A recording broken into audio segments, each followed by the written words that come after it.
Hi guys, just 2 years back, I did a brief review on this 16-35mm Zeiss lens. Now this is a wide angle lens which is quite widely used for a lot of YouTubers or videographers because it can go to very wide, which is up to 16mm, and goes down to very narrow up to 35mm for tighter shots. It's also very well used for architecture or even landscape photos, as this wide angle lens produces very good results. If you're not really convinced or have this in your arsenal of photo gears, you want to continue watching as I try to convince you with some B-rolls and photos of what you can take with this. Now it's got to be boring for me to just keep rambling about the specs. Why not I bring you out to this container hotel which I just booked for my vlogging channel to be able to show you some B-rolls and photo comparisons. This little container hotel isn't your regular hotel, so it's slightly more narrow, and I think this lens is going to perform really well. So it's time for me to stop talking and let's head on out with this lens.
Besides the exterior and interior photos of the shipping container, I also find that the 16-35mm is really useful for portraits at the 35mm narrow end.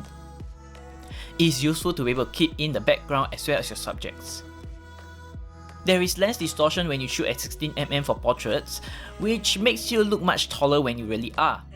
An excellent effect for those who aren't so tall, such as me. For nature or landscape photos, this distortion also works really well, bringing and sucking everything into the center like this fake bamboo forest shot.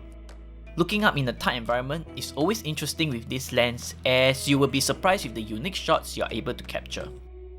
For product videography, this lens is also useful for slider shots, as the distortion distorts the edge to immerse you into the subject or the scene. Oh, just in case you're wondering, this is called a durian, a really delicious fruit for those who enjoy it, and a terribly pungent odor for those who hate it. For vlogging, this lens is almost a no-brainer, especially with the release of the new Sony A7C camera, which makes for a wicked combination with a flip-out screen, as you can not just capture yourself but your environment without being too zoomed in.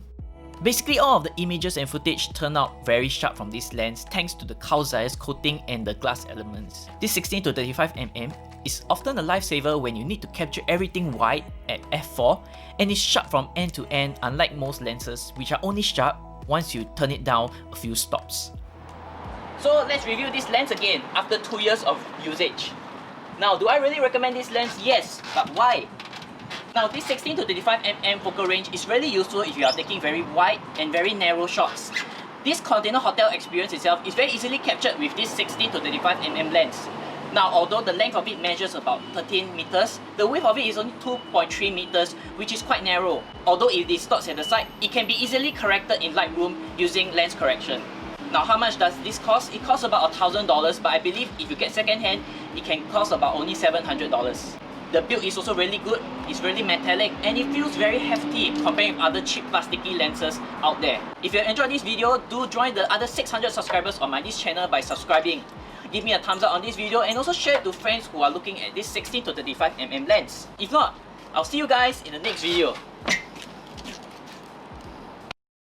So let's see what we get inside this little container hotel. Actually, these outdoor areas which you can actually just sit and just relax. And you can actually rotate it so that once you're sitting over the other side, while having your meals, you can actually watch some TV. Let's head on to over this space over here